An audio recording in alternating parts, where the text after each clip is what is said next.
Nation টক্স 24 সন্ধিয়া বাতৰিলৈ স্বাগতম। লখিমপুৰ জিলাৰ নাৰায়ণপুৰৰ বৰদেউৰী গাঁৱত মৰ্মান্তিক ঘটনা। উপযুক্ত চিকিৎসাৰ অভাৱত বহিৰাজ্যত মৃত্যু হ'ল অসমৰ জীয়ৰী সোনিয়া দেউৰী। দিল্লীত এটা ব্যক্তিগত কোম্পানীত কৰ্মৰত আছিল সোনিয়া। যোৱা প্ৰায় এসপ্তাহৰ পৰা জ্বৰ আৰু শ্বাস-প্ৰশ্বাসজনিত ৰোগত আক্ৰান্ত হৈছিল যুৱতীগৰাকী। ফলত সোনিয়াক দিল্লীৰ 3খন চিকিৎসালয়লৈ চিকিৎসাৰ বাবে নিয়া হৈছিল আৰু কোভিড-19 পজিটিভ পোৱা গৈছিল। কিন্তু উপযুক্ত চিকিৎসাৰ অভাৱত মৃত্যু হয় যুৱতীগৰাকীৰ মৃত্যুৰ খবৰে মৰ্মাহত কৰিলে আত্মীয়ক। মাননীয় মুখ্যমন্ত্ৰী ডাঙৰীয়াক এটাই অনুৰোধ জনাইছোঁ, একচুৱেলি অসমৰ দৰে যদি দিল্লীয়ে যদি তেনেকৈ ট্ৰিটমেণ্ট কৰাহেঁতেন মানে তেতিয়াহ'লে হয়তো মানে মোৰ ভণ্টিয়ে নহয় আমাৰ আপোনাৰ যিটো দিল্লীত বহুতেই ভাল পালেহেঁতেন। কিন্তু তাত আমাৰ নৰ্থ ইষ্টৰ মানুহবিলাকক সদায় মাহীয়াৰ চকুৰে চায় আৰু অৰবিন্দ কেজৰিৱালটো মোৰ মতে ব্যৰ্থ হৈছে কোভিড-19ত মানে যুদ্ধৰ ক্ষেত্ৰত।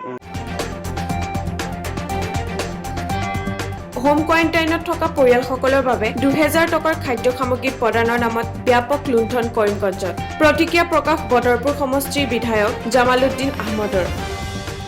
মানুহে খাৱাৰ নহয় আৰু তেলটোতো বাজে তেল, এনেকুৱা তেল আমাৰ কৰিমগঞ্জ জিলাৰ কোনো মানুহে নাখায়।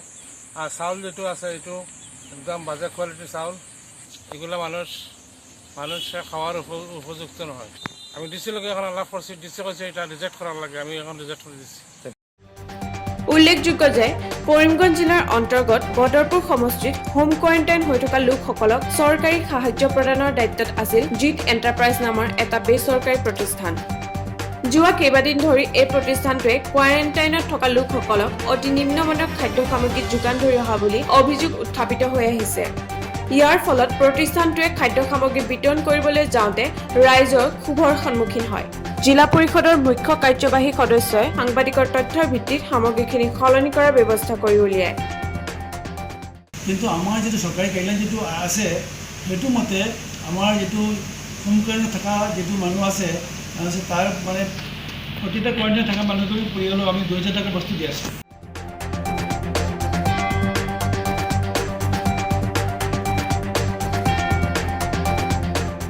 ধাৰাসাৰ বৰষুণৰ ফলত পুনৰ খহি পৰিল গেৰুকামুখ নামনি সোৱণশিৰি জলবিদ্যুৎ প্ৰকল্পৰ গাৰ্ডৱাল।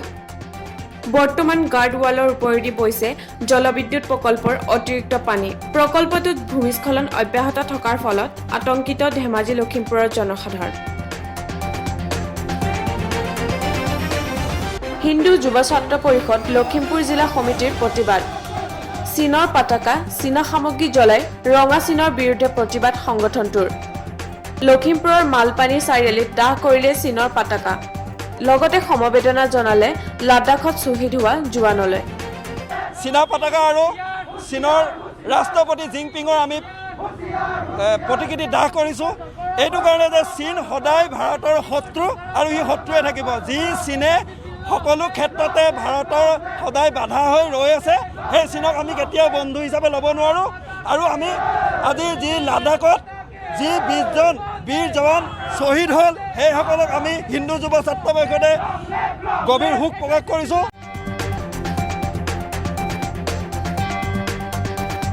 হাইলাকান্দি জিলাৰ মনাচেৰা জৱাহৰ নবোদয় বিদ্যালয়ৰ ছাত্ৰাবাসৰ কোৱাৰেণ্টাইন কেন্দ্ৰত উত্তপ্ত পৰিস্থিতি। উল্লেখযোগ্য যে কোৱাৰেণ্টাইন চেণ্টাৰটোৰ F ব্লকৰ আৱাসীসকলৰ 12 দিনৰ পিছতো স্বাব পৰীক্ষাৰ ফলাফল নহাৰ বাবেই সৃষ্টি হয় এই পৰিস্থিতি। চেণ্টাৰটোৰ লগত জড়িত প্ৰশাসনিক বিষয়াসকলক এই সম্পৰ্কে প্ৰশ্ন কৰাত তেওঁলোকে স্বাব টেষ্টৰ ৰিপৰ্ট হেৰুওৱা বুলি কৈ কোৱাৰেণ্টাইন চেণ্টাৰসমূহত হোৱা ভয়ংকৰ গাফিলতিৰ স্বৰূপ দাঙি ধৰে। রিপোর্ট দিয়ে আইছি অলরেডি জলেশ্বর রিপোর্ট দিয়ে আইছি সারাই আমরা স্যাম্পল 2 গাড়ি বাস আইছি আমরা স্যাম্পল সারাই দেওয়ার পরে এখানে তারা আমরা আনছি আনার পরে আমরা F ব্লক রাখছে আর আমরা লগে আর এই বিল্ডিংও আসলাম এই বিল্ডিংও 2 ফ্লোরও তারা মানুষ আছে। আনহাতে কালি doctor Shashi Bhushan institute of এডুকেশ্যনৰ কোৱাৰেণ্টাইন চেণ্টাৰত খাদ্য সামগ্ৰীৰ বাবে হয় হাহাকাৰ পৰিস্থিতি। হায়দৰাবাদৰ পৰা অহা বহু লোকক এই চেণ্টাৰত ৰখা হৈছিল যদিও 12 ঘণ্টা অতিক্ৰম কৰাৰ পিছতো প্ৰশাসনে খাদ্য সামগ্ৰী যোগান নধৰাৰ বাবে উপবাসে থাকিব লগা হয় লোকসকল। পিছত আৰক্ষী আৰু মেজিষ্ট্ৰেট আহি শান্ত কৰে পৰিস্থিতি। খানা আজি ৰাতিপুৱা 11:08 মই নিজে সন্মুখত ইয়াতে হাজিৰ হৈ গৈছোঁ। 11:08 আহি পেলাই প্ৰথমত ৰাতিপুৱাৰ চাহ আহি পাইছে।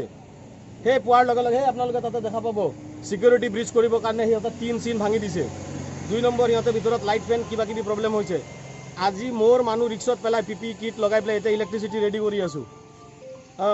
ইলেক্ট্ৰিচিটিৰ কাৰণে মানুহ পঠিয়াইছোঁ। এতিয়া এইবিলাক ৰিক্স লৈ কাম কৰি আছোঁ খানা নোপোৱাৰ কাৰণে। আৰু খানা মোৰ জনামতে যোনটো ৰাতিপুৱাৰ পৰা 11 বজাত আহি পেলাই সিহঁতে চাহ পাইছে। প্ৰথমবাৰৰ চাহ পুৰি যোনটো হয়, ৰাতি কেইটা বজাত সোমাইছে, কোনে কেতিয়া খাইছে কোনেও নাজানে। সেই মানুহবিলাকে যদি 11টালৈকে চাহ নাপায়